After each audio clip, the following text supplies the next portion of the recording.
government once again facing serious criticism over its war against Hamas in Gaza. It follows an airstrike which left a half-dozen journalists dead.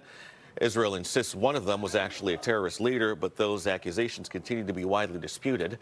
Press freedom groups condemning the strike as a potential attack on the press, urging independent inquiries and accountability. To discuss the implications of press freedom and the safety of journalists on the front lines, we're joined by Clayton Weimers, Executive Director of Reporters Without Borders. Clayton, thank you so much for joining us this morning. Thank you for having me. So, Clayton, the Israeli Defense Force confirmed the strike shortly after it took place and accused al-Sharif here, who was the journalist that they have been accused and targeted here in the past of being a Hamas terror cell and the head of that terror cell. Do we know if there's any validity to that argument that Israel put forth? The evidence that the Israeli government has put forth is simply not credible at this point. And frankly, we've seen this as a pattern play out multiple times before. Israel targets a journalist and then claims that that journalist was affiliated with Hamas or was a terrorist in some way. And at times, the claims have been laughable. In this case, we're talking about a very well-known journalist, internationally renowned for his coverage of the war in Gaza for the past few years. Not only that, 5 of his colleagues were also killed alongside him. This follows over 200 killings of journalists since this conflict began. So quite simply, the Israeli government doesn't have credibility on its face to make these claims. There needs to be an independent inquiry.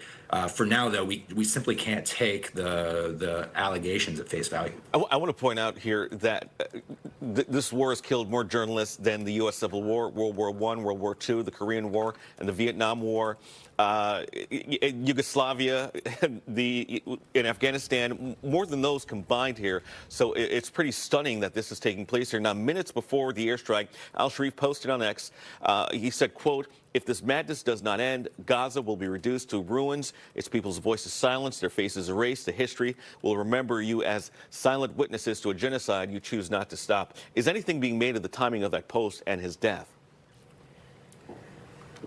Look, we can only guess, but he was the victim of a smear campaign for months before he was targeted by the IDF. The Israeli government has been claiming that he's a terrorist for some time.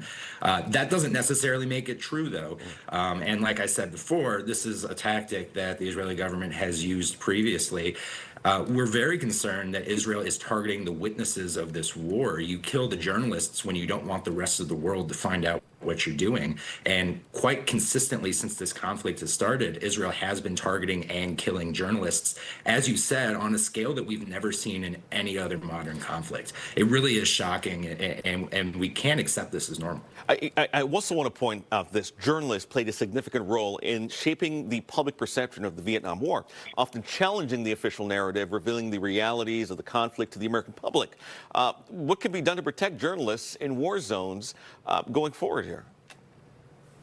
Yes, well, you make an excellent point about the invaluable role that journalists play in helping us understand our world. When journalists don't have access to something as important as a war that's ongoing, we just don't have a good sense of what's really happening on the ground. And it also creates a vacuum in which propaganda is going to thrive. And that's propaganda from any side, really, whether it's from the Israeli side or from the Hamas side. So the whole world has an interest in journalists. And for the time being, Israel has not allowed international journalists to enter Gaza. Yeah. So all of the stories and images that we're getting out of this war are coming from the brave reporting of Gazan journalists themselves, who are being systematically killed. There are fewer and fewer as this war goes on. And so there's a real risk of Gaza just becoming a black hole of information.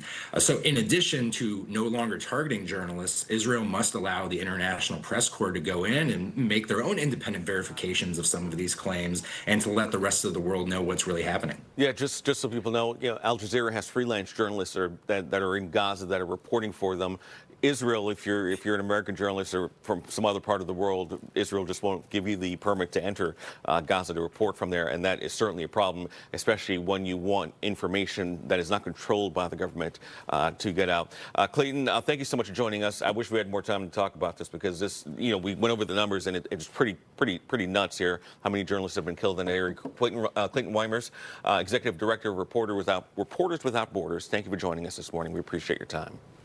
Thank you for having me. 8:40.